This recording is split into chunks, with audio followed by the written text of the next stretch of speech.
నేటి వాగ్దానంగా మనం తీసుకున్న యెషయా గ్రంథం 57:19 దూరస్తులకును సమీపస్తులకును సమాధానం అని చెప్పి నేను మిమ్ములను స్వస్థపరిచేదను అని యెహోవా సెలవిచ్చున్నాడు.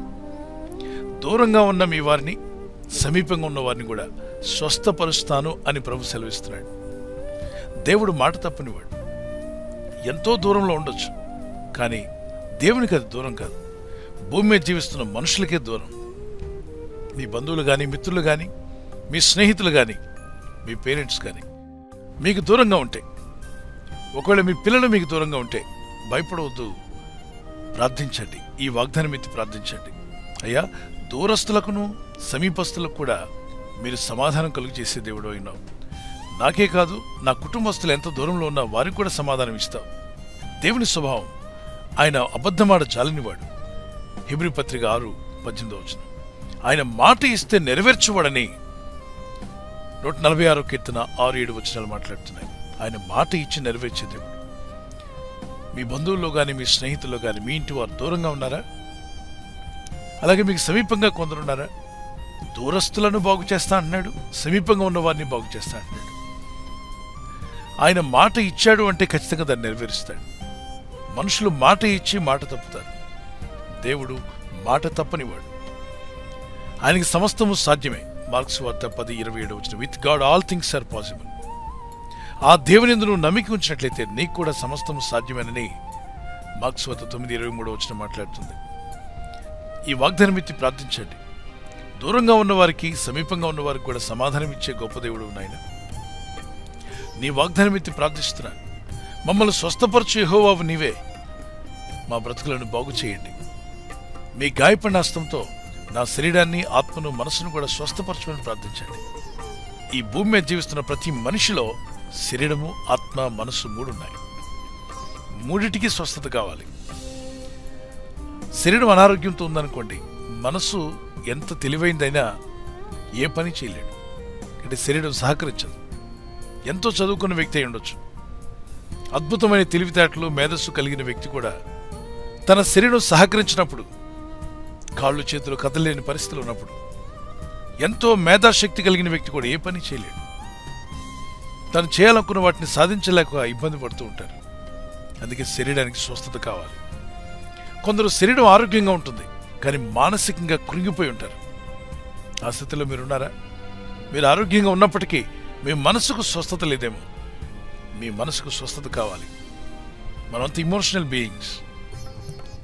మరి God can heal you physically, spiritually, emotionally also.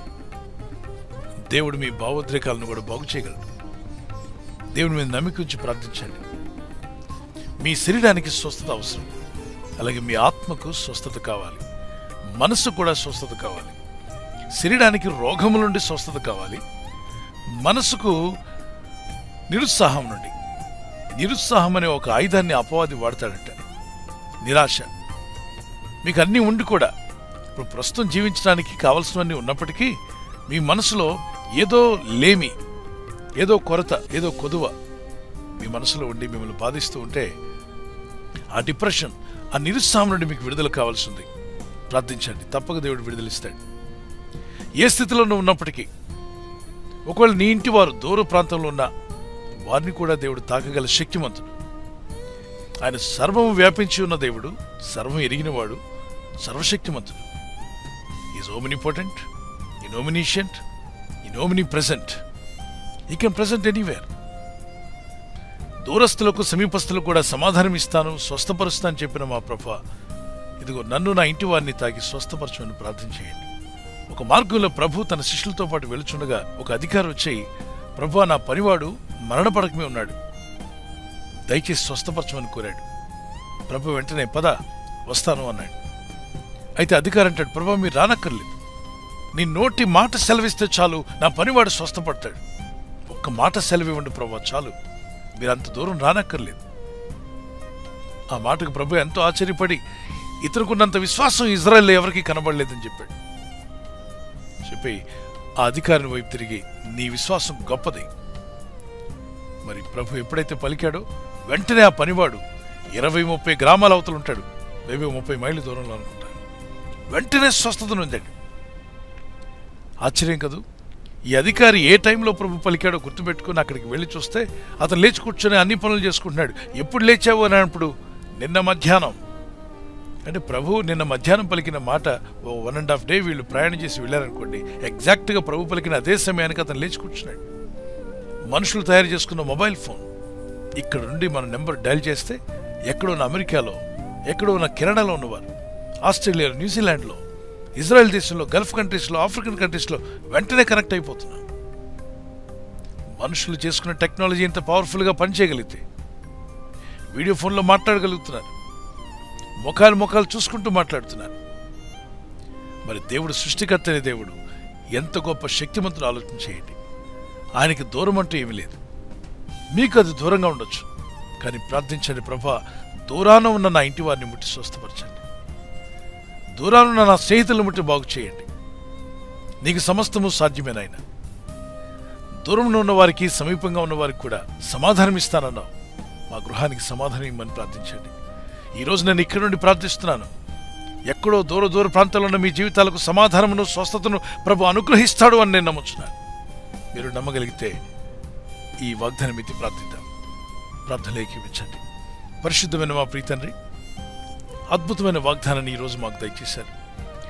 దూరస్తులకును సమీపస్తులకును సమాధానం అని చెప్పి మిమ్మల్ని స్వస్థపరిచే యెహోవాను నేనే అన్నావు. అవును తండ్రి, మమ్మల్ని స్వస్థపరచువాడు నీవే. మానసికంగా శరీర స్వస్థత, ఎవరికైతే శరీరం అనారోగ్యంతో ఉందో వారికి శరీర స్వస్థత దయచేయండి. మానసిక డిప్రెషన్లో ఉన్న వారికి వెంటనే స్వస్థతనిమ్మని అడుగుతున్నాను, విడుదలిమ్మని అడుగుతున్నాను. ఆత్మ పాపరోగాలతో ఉన్నటువంటి ఆత్మను బాగు చేయవాడు నీవే.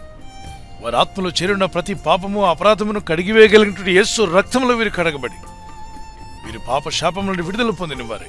వీరి ఆత్మకు స్వస్థత, వీరి శరీరమునకు స్వస్థత, వీరి మనసుకు సమాధానం కలిగినట్లుగా మీ మాట సెలవిస్తుండగానే ఇప్పుడే వారి జీవితాల్లో అద్భుతములు జరుగునుగాక. దూరస్తులకు సమీపస్తులకు సమాధానం ఇస్తాను, స్వస్థతనిస్తానని చెప్పిన యేసు నామములో ప్రార్థిస్తుండగా వీరు ఏ దేశంలో ఉన్నా, ఏ ప్రాంతంలో ఉన్నా, ఏ గ్రామంలో, ఏ పల్లెల్లో ఉన్నా, నజరేయుడైన యేసుక్రీస్తు నామములో వీరికి, వీరి కుటుంబాలకు సమాధానము, స్వస్థత కలుగునుగాక యేసు నామములో. Thank you lord for healing. ఈ దినం మేము చేస్తున్న ప్రయత్నాల్లో ఫలించులాగున సాయం చేయండి. ఈ దినం ఎవరైతే కృంగిపోయి ఉన్నారో, వేదనతో, దుఃఖంతో ఉన్నారో వారందరినీ లేవనెత్తువాడు నీవే. రోగములతో ఉన్న వారిని స్వస్థపరచండి. అశాంతితో ఉన్న వారికి శాంతిని దయచేవాడు నీవే. కలవరంతో, భయంతో ఉన్న వారికి ధైర్యమును, విశ్వాసమును అనుగ్రహించేవాడు నీవే.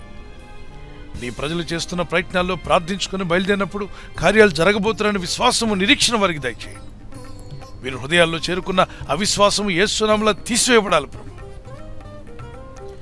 నేటి నుండైనా విశ్వాసంతో వాగ్దానం ఎత్తి ప్రార్థించడం వీరికి నేర్పండి. వీరు, వీరి కుటుంబస్తులందరూ రక్షణ పొంది నీ మార్గంలో జీవిస్తూ నీ సాక్షులుగా బ్రతికే కృప వీరికి దయచేయండి.